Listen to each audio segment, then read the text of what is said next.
Camerounaises, Camerounais, mes chers compatriotes, l'année 2025 est, faut-il le rappeler, une année électorale décisive pour notre pays. Je serai candidat au scrutin présidentiel à venir. C'est assurément une mauvaise nouvelle pour ceux qui ont rêvé qu'ils pourraient garder le pouvoir ou y accéder sans affronter le peuple du changement et de l'alternance, c'est-à-dire les forces favorables à la démocratie dans notre pays.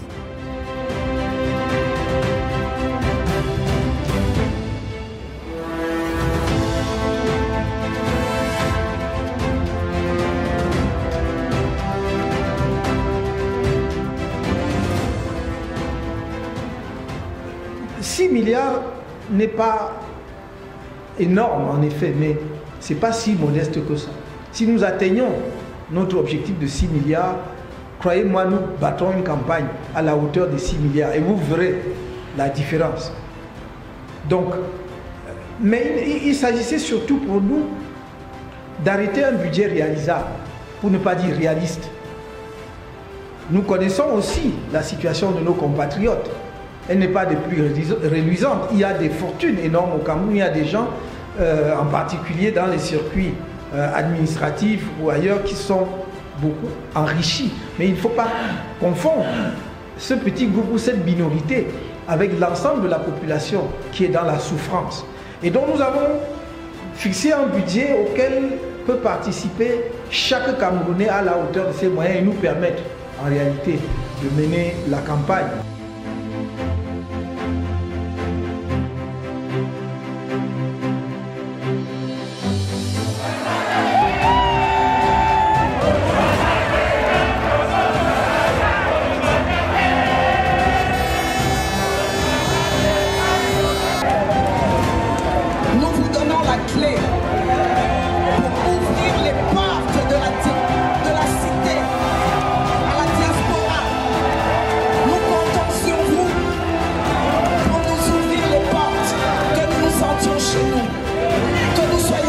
Américains, Français, nous sommes le Cameroun. Mes chers amis, mes chers frères et sœurs, ma mission première sur la scène politique du Cameroun, c'est de rassembler, c'est d'unir les Camerounais, c'est de les souder, parce qu'avec eux, je suis sûr de la victoire.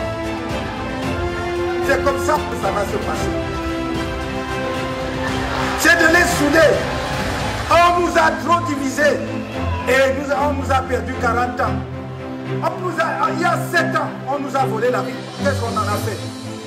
Montrez-moi ce qu'on a fait en 7 ans avec la victoire qu'on a arrêtée en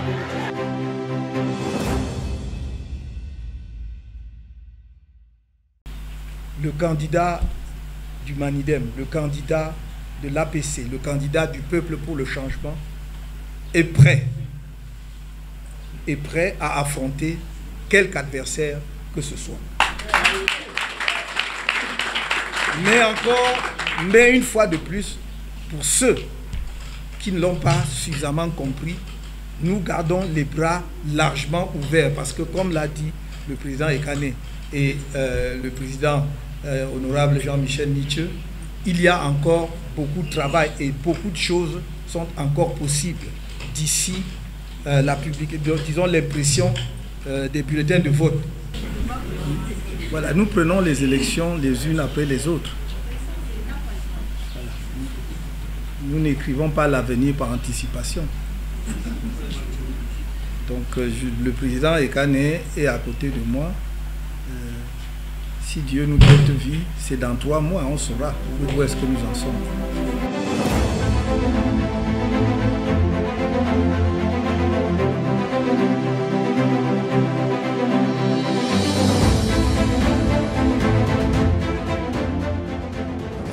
Dossier de candidature à l'élection du président de la République du 12 octobre 2025 remplissant les conditions requises par la loi sont acceptés. Numéro 1. Ateki Seta Caxton, parti de l'Alliance libérale, PAL. Bello Bouba Magari, Union nationale pour la démocratie et le progrès, UNDP. Dia Paul, Rassemblement démocratique du peuple camerounais, RDPC. Vouga Habé Jacques, Mouvement citoyen national camerounais, MCNC. Zipang, il est Maké, mouvement progressiste. Issa Chiroma, Front pour le salut national du Cameroun, FSNC.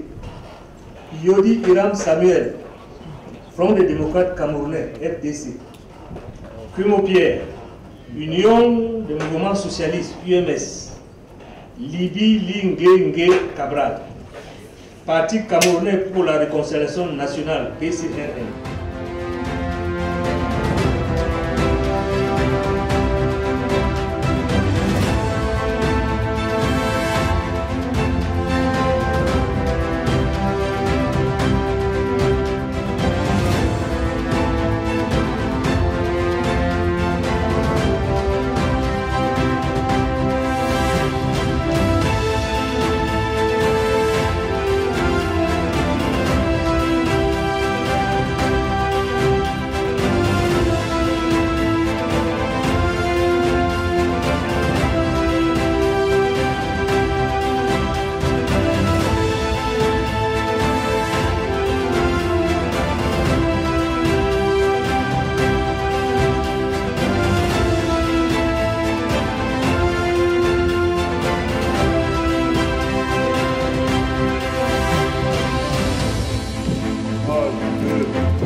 Un honneur renouvelé de prendre la parole devant votre auguste juridiction dans ce contentieux préélectoral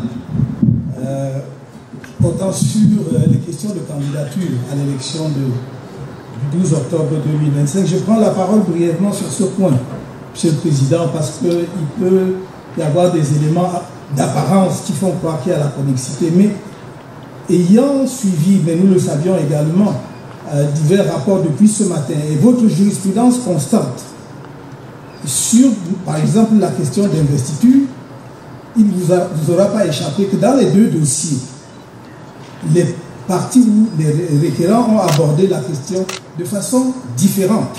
En sorte que si vous joignez les deux requêtes, on examinera en fait les questions d'investiture, dont votre haute juridiction a dit de façon constante qu'elle était en dehors de votre compétence. C'est pourquoi nous, en nous en tenant strictement au droit, comme vous l'avez rappelé, et à votre jurisprudence constante, nous nous sommes contentés de soumettre à votre auguste juridiction les raisons pour lesquelles notre candidature méritait d'être retenue, parce que Elekam, mais j'entre presque déjà dans le droit, Elekam lui-même n'a pas contesté que toutes les pièces requises par les articles 117 et 122 du Code électoral avaient été fournies par le candidat Kamto. C'est pour cela que ça peut paraître simple de dire on peut faire la jonction parce qu'il y a manidem dans les deux cas, mais en fait l'approche est totalement différente et nous invitons nous, respectueusement cette auguste juridiction à reconsidérer peut-être cette question de jonction des procédures. Merci. Monsieur le Président, je ne suis pas de cet avis. Le recours initié par notre client, M. Yepka Dieudonné, portait sur la pluralité d'investiture. On ne peut pas disjoindre ces deux procédures dans la simple mesure que le Manidem a investi M. Yepka Dieudonné. Ne confondons pas l'investiture et la candidature. Ne confondons pas l'investiture et la candidature. Imaginez un temps soit peu que vous déclariez l'investiture de M. Brika Kamto recevable. La procédure qui concerne M. Yeba sera vidée de son sens.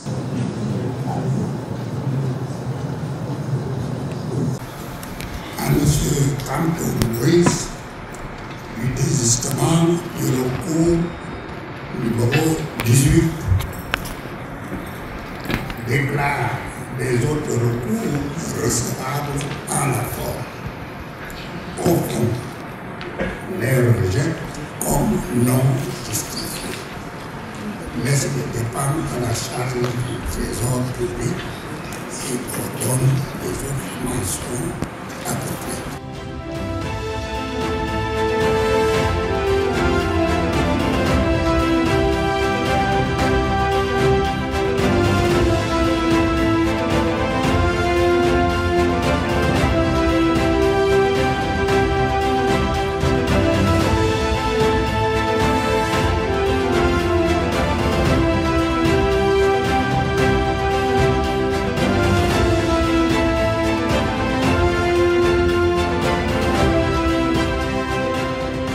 le Conseil constitutionnel a rejeté le recours du président Kamto, c'est-à-dire le candidat Maurice Kamto, et a rejeté parallèlement le recours de M. Dieudonné Yebga.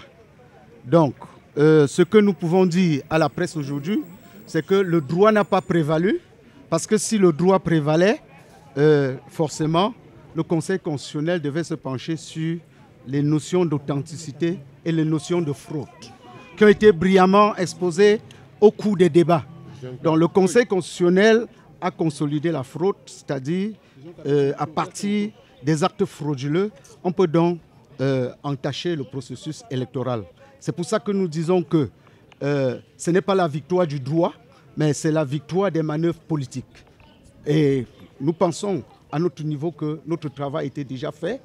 Et je remercie toute l'équipe qui m'a accompagné parce que hier, les avocats qui ont plaidé, c'était des avocats plaidants. Et à côté, il y avait des avocats taisants. Donc, c'est toute une équipe. Et nous acceptons donc ce verdict du Conseil constitutionnel parce qu'il s'impose à tout le monde. Et nous disons que le Conseil constitutionnel, qui a pesé sur le volet politique, plus sur le volet politique que sur le droit, donc a tranché l'affaire. Monsieur Kamto, Maurice ne sera pas candidat à l'élection présidentielle de 2025. Le 12 octobre, autant pour moi, 2025. Cela ne voudrait pas dire qu'il n'a pas un rôle à jouer. Il a un rôle à jouer et il a pertinemment un rôle à jouer. Et je suis confiant du fait qu'il saura jouer le sien.